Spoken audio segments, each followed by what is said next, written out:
नमस्कार, दीप्स किचन मराठीमध्ये मी दीपाली आपलं मनापासून स्वागत करते। चला तर मग आजच्या आपल्या रेसिपीला सुरुवात करूया। आज मी तुम्हाला मिरचीची भजी कशी करायची ते दाखवणार आहे। तर त्यासाठी आपल्याला काय साहित्य लागतं ते आपण पाहूया।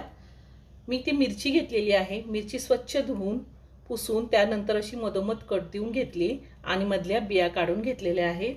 1 कप बेसन पीठ घेतले, 2 चमचे कॉर्नफ्लॉवर घेतले। तुमच्याकडे जर कॉर्नफ्लॉवर नसेल तर तांदळाचं पीठ घेतलं तरीही चालेल।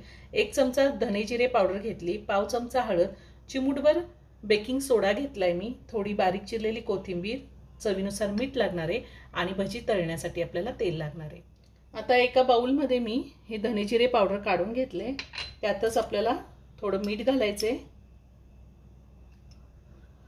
आणि हे सगळं व्यवस्थित मिक्स करून घ्यायचे। मी हे व्यवस्थित मिक्स करून घेतले।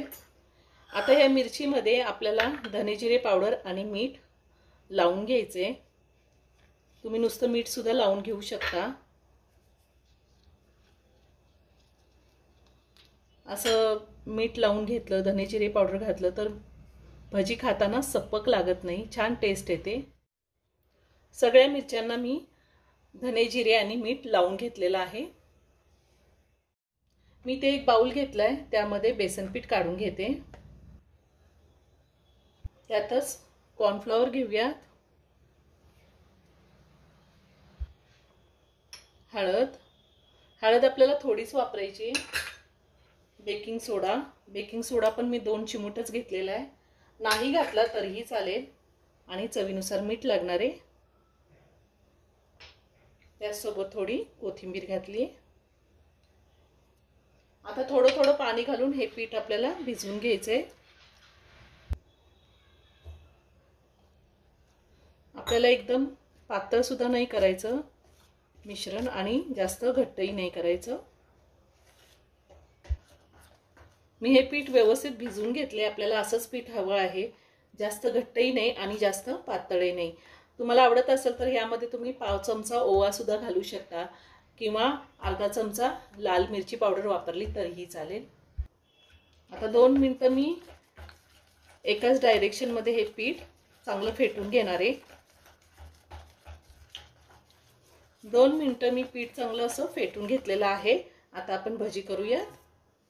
आता ही मिरची आपल्याला बेसन पिठामध्ये अशी घोळवून घ्यायची आहे। ह्या पद्धतीने आता मी तळून घेते। तेल गरम झालेले, आता त्यामध्ये आपण भजी सोडूया।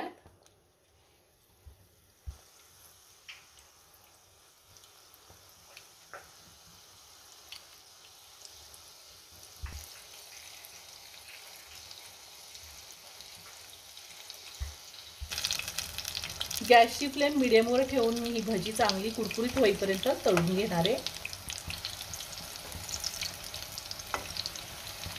असं उलटपलट करून भजी सगळीकडून व्यवस्थित तळून घ्यायची आपल्याला। मी ह्या आधी सुद्धा गोल कांदा भजी, खेकडा भजी, आळूची भजी, पालकाची भजी असे वेगवेगळे प्रकारचे भजीचे रेसिपी अपलोड केलेले आहेत। त्याची लिंक मी डिस्क्रिप्शन बॉक्समध्ये दिली आहे, तुम्ही पाहू शकता। अजूनही तुम्ही माझं चॅनल सबस्क्राइब केलं नसेल तर नक्की सबस्क्राइब करा आणि शेजारील बेल आयकॉन क्लिक करा, म्हणजे मी ज्या रेसिपी अपलोड करते त्याचं नोटिफिकेशन तुम्हाला मिळेल आणि तुम्ही माझ्या रेसिपी बघू शकाल। आपली भजी छान गोल्डन ब्राऊन रंगावर तळून झालेली आहे। आता मी काढून घेते, खूप छान कुरकुरीत झाली आहे। मी ह्याच पद्धतीने राहिलेली सगळी भजी तळून घेणार आहे।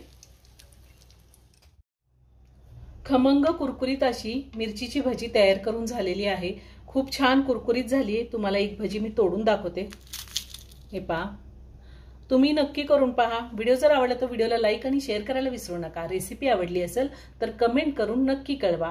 पुन्हा भेटूया अशाच एका छानशा साध्या आणि सोप्या रेसिपी बरोबर। धन्यवाद।